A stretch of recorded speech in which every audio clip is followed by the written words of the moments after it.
فيا عباد الله اتقوا الله وتزودوا فإن خير الزاد التقوى فقد فاز المتقون. Wahai hamba-hamba Allah,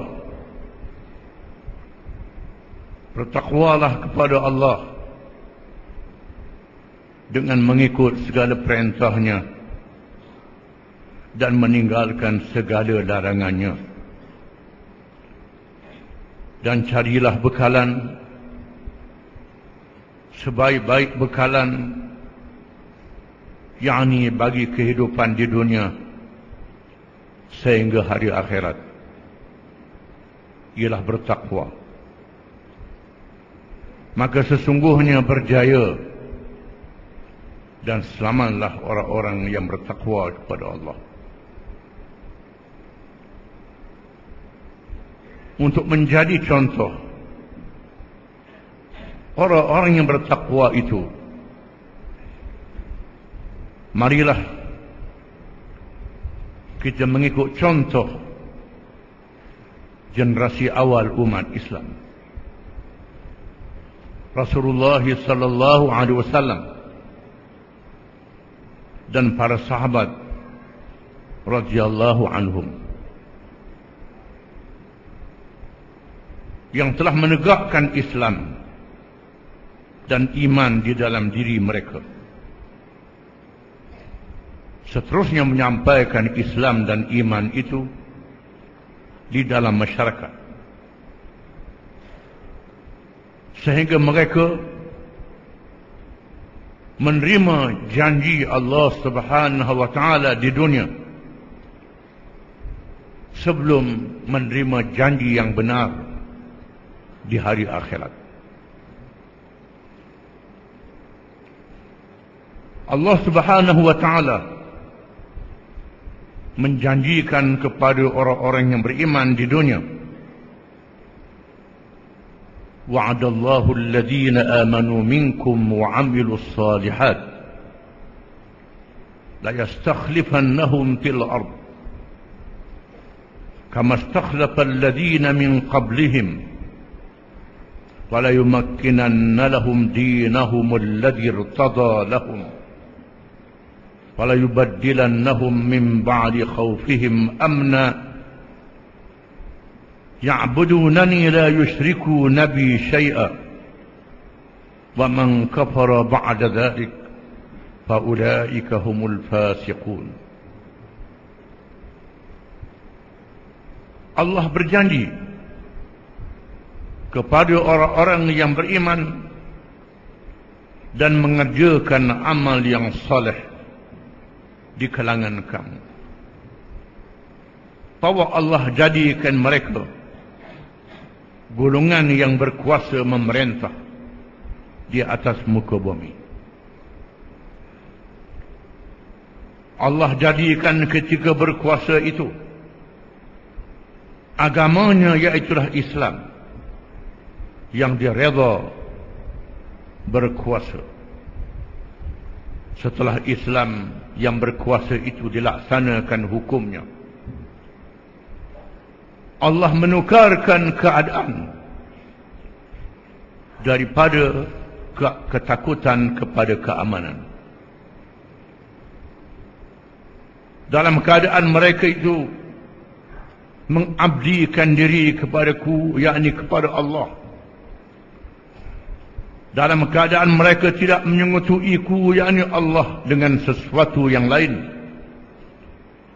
dan sesiapa yang kufur selepas itu, mereka itulah orang-orang yang fasik. Allah Subhanahu wa taala telah mengurniakan satu titik talak yang sangat penting dalam sejarah Islam. Sejarah yang dilaksanakan oleh Rasulullah sallallahu alaihi wasallam dengan berlakunya peristiwa hijrah yang diraikan oleh umat Islam di seluruh dunia. betapa besarnya peristiwa hijrah ini sehingga dijadikan tahun bagi umat Islam. Berbeza dengan umat yang lain, mereka meraihkan hari kemerdekaan tanah air daripada penjajahan, meraihkan hari lahir Nabi mereka atau pemimpin mereka. Tetapi bagi umat Islam tidak diambil daripada kelahiran Rasulullah sallallahu alaihi wasallam, tidak diambil daripada umat Islam mengalahkan Parsi dan Rom, tidak diambil daripada Mekah dibebaskan daripada jahiliyah. Tahun umat Islam diambil daripada peristiwa hijrah, peristiwa yang dapat disempurnakan oleh umat Islam yang awal, yang berjaya dalam ujian mereka menjadi orang-orang yang beriman, orang-orang beriman yang sebenar, yang dinyatakan oleh Allah Subhanahu wa taala,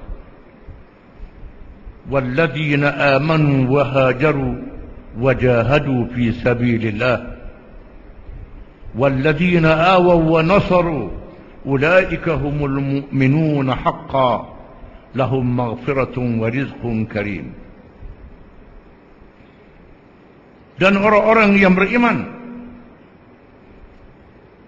yang berhijrah meninggalkan tanah air mereka yang dikasihi Makkahul Mukarramah, membawa iman dan Islam yang ada dalam diri mereka, dan mereka berjihad mengorbankan nikmat harta dan diri mereka bagi menegakkan Islam.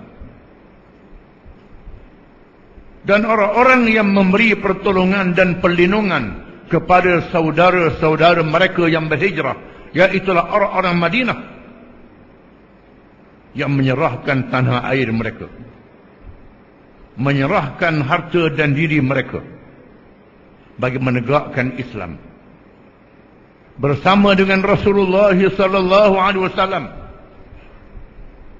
Mereka itulah orang-orang beriman yang sebenarnya. Bagi mereka keampunan daripada Allah terhadap semua dosa yang dilakukan di zaman jahiliyah dan di masa Islam. Dan bagi mereka rezeki yang mulia, walaupun berada di padang pasir yang kering, yang tidak ada hasil, dikurniakan keberkatan rezeki daripada Allah Subhanahu wa taala sehingga menakluk dunia. Mereka ini bukan sebarangan orang. Mereka adalah orang-orang Islam dan beriman yang telah berjaya diuji oleh Allah Subhanahu wa taala. Allah berjanji kemenangan untuk berkuasa, untuk memerintah dengan Islam. Mereka yang layak untuk mendapat kemenangan itu ialah berjaya di dalam ujiannya. Allah memberitahu di dalam ayat-ayat yang diturunkan,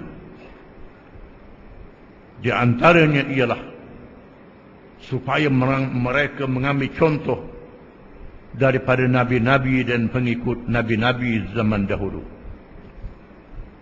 Firman Allah Ta'ala, Am hasibtum an tadkhulul jannah walamma ya'tikum mathalul ladzina khalaw min qablikum massathumul ba'sa'u wad-dharra wa zulzilu hatta yaqula ar-rasul walladzina amanu ma'ahu mata nasrullah ala inna nasrallahi qarib.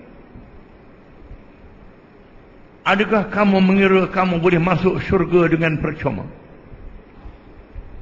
padahal belum lagi datang kepada kamu ujian kesengsaraan kerana menjadi orang Islam yang dialami oleh orang-orang yang lebih dahulu daripada kamu. Mereka diseksa kerana beriman, kerana Islam. Mereka digoncang dengan sehebat-hebatnya. Sehingga berkatalah Rasul dan orang-orang yang beriman bersama-sama dengannya, bilakah lagi datangnya pertolongan Allah? Ingatlah, pertolongan Allah itu sangat dekat. Apabila para sahabat radhiyallahu anhum yang dipimpin oleh Khabbab bin Al-Arat radhiyallahu anhu yang telah dideksa, dibakar belakangnya dengan besi panas, dijemur di padang pasir, dia letak batu besar di atas perut dan belakangnya. Ada yang mati diseksa. Mereka yang masih hidup itu diketuai oleh Khabbab menemui Rasulullah sallallahu alaihi wasallam yang berteduh di bawah bayangan Kaabah di waktu tengah hari. Mereka berkata, "Ala tad'u lana, ala tastansiru lana?" Mengapa Rasulullah tidak berdoa kepada Allah? Mengapa Rasulullah tidak memohon pertolongan daripada Allah? Kerana doa seorang Rasul mesti diperkenankan oleh Allah. Permintaan seorang Rasul diterima oleh Allah dengan serta-merta. Mengapa Rasulullah tidak berdoa dibinasakan mereka yang zalim itu dalam sekelip mata? Doa Rasulullah diperkenankan oleh Allah. Jawab Rasulullah sallallahu alaihi wasallam untuk menjelaskan ayat-ayat yang diturunkan bahawa janji Allah itu memerlukan kita berjaya di dalam ujian. Kita beriman dengan sebenar. Sesungguhnya umat di kalangan nabi-nabi zaman dahulu ada yang dibelah tubuhnya dengan gergaji.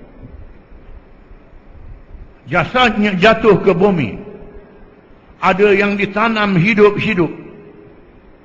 Ada di antara mereka yang disikat tubuh dengan sikat besi yang meluruhkan kulit, daging dan urat sehingga ke tulang. Seterusnya baginda SAW bersabda, "Wallahi la yutimmanna Allahu hadzal amra hatta yasiru ar-rakibu min San'a ila Hadramaut la yakhafu illa Allah wadh-dhi'b ala ghanamihi walakinnakum tasta'jilun." Demi sesungguhnya Allah akan menyempurnakan urusan agamanya. Bila tiba masanya urusan agama akan disempurnakan oleh Allah. Bila telah disempurnakan oleh Allah, Islam akan menang. Maka berlakulah keamanan setelah syariat Islam, undang-undang Islam, hukum qisas, hudud dan lain-lain diamalkan, menyebabkan negeri menjadi aman, sehingga orang musafir dari San'a ke Hadramaut yang jauh tidak takut lagi kepada perampok lanun dan penyamun di tengah jalan. Bila syariat Islam dilaksanakan, tidak takut lagi malaikat kepada Allah dan serigala yang mengganggu kambing. Tetapi kamu adalah orang-orang yang terlalu gopoh. Yang terlalu gopoh. Mahu kemenangan yang cepat. Kemenangan yang percuma. Maka Allah Subhanahu wa ta'ala menunaikan janjinya dengan perintah hijrah daripada Mekah ke Madinah. Setelah para sahabat di Makkatul Mukarramah berjaya diuji selama 13 tahun diseksa, ditekan dan ditindas. Ada yang mati, ada yang kebuluran, berdepan dengan ibu bapa yang menentang Islam, sahabat handai yang menentang Islam, darah daging yang menentang Islam. Mereka bersabar menghadapi ujian itu, diikuti oleh orang-orang Madinah yang datang menerima Islam dan menyerahkan diri mereka kepada Allah dan Rasul-Nya. Maka berlakulah hijrah yang menjadi titik tolak kepada sejarah Islam, sehingga disempurnakan agama Islam, dimatikan Rasulullah sallallahu alaihi wasallam dalam keadaan Islam yang telah disempurnakan, disambung oleh para sahabat radhiyallahu anhum, sehingga berjaya mengalahkan jahiliyah di bumi Arab dan berjaya mengalahkan dua kuasa besar dunia, Parsi dan Rom. Cahaya Islam masuk ke seluruh pelosok dunia sebagaimana yang dijanjikan oleh Rasulullah sallallahu alaihi wasallam. In hadzal amra sayablughu ma balagha al-lail wan nahar. Sesungguhnya urusan agama ini akan sampai di mana sahaja adanya siang dan malam. Islam tersebar di seluruh pelosok dunia. Apa yang kita capai pada hari ini adalah hasil perjuangan yang telah melahirkan hijrah yang beri makna yang besar kepada umat Islam. A'udzu billahi minasy syaithanir rajim. Innallaha yudafi'u 'anil ladzina amanu. Innallaha la yuhibbu kulla khawanin kafur. Udhina lil ladzina yuqataluna bi annahum zulimu wa innallaha 'ala nasrihim laqadir. Alladzina ukhriju min diyarihim bighairi haqq illa an yaqulu rabbuna Allah. ولولا دفع الله الناس بعضهم ببعض لهدمت صوامع وبيع وصلوات ومساجد يذكر فيها اسم الله كثيرا ولا ينصرن الله من ينصره إن الله لقوي عزيز. Sesungguhnya Allah mempertahankan orang-orang yang beriman. Allah tidak mengasihi orang-orang yang khianat lagi berdosa. Diizinkan kepada orang-orang yang diperangi. Sesungguhnya mereka itu telah dizalimi dan Allah Maha berkuasa untuk memberi pertolongan kepada mereka. Mereka itu ialah orang-orang yang dihalau dari tanah air mereka, Makkatul Mukarramah. Tidak ada kesalahan yang dilakukan, malaikat kerana mereka berkata Rabbuna Allah, Tuhan yang menjadi dan mengurus urusan kami ialah Allah. Dan kalau sekiranya Allah tidak menjadikan manusia itu berlawan di antara satu sama lain, golongan Islam dan golongan yang menentangnya, nascaya dibinasakanlah rumah-rumah ibadat penganut agama Yahudi, gereja-gereja Kristian, sembahyang-sembahyang dan masjid-masjid yang disebut di dalamnya nama Allah. Demi sesungguhnya Allah menolong sesiapa yang menolong bagi memenangkan agamanya, dan Allah itu maha kuat lagi maha perkasa. Barakallahu li wa lakum bil kitab was sunnah wa nafa'ani wa iyyakum bil ayati wal hikmah. Aqulu qawli hadha wa astaghfirullahal azim li wa lakum wa li sa'iril muslimin wal muslimat innahu huwal ghafurur rahim.